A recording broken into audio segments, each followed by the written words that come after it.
My beginnings in this project started in September of 1998, and that was just with the realization that we were going to be losing all of our buildings because they were in such disrepair. So I got involved with a small group of downtown merchants.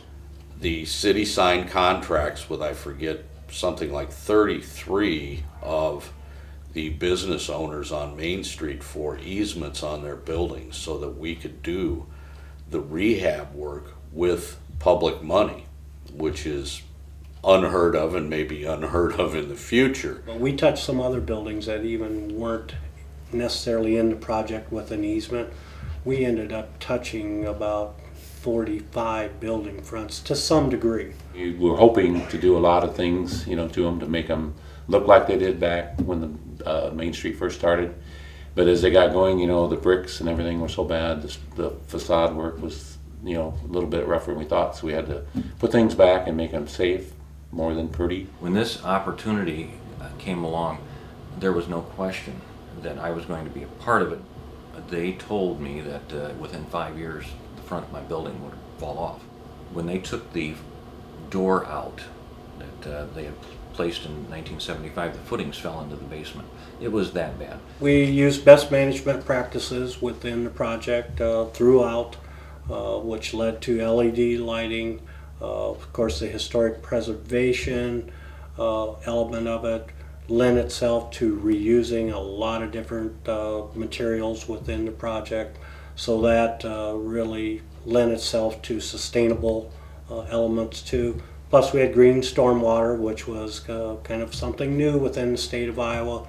I think it's been a good partnership between the city of Belle Plaine, which also means the citizens of Belle Plaine, and the private business concern. Everything underground was taken care of too, because obviously the last thing we wanted to do is be busting up concrete because of a broken water main.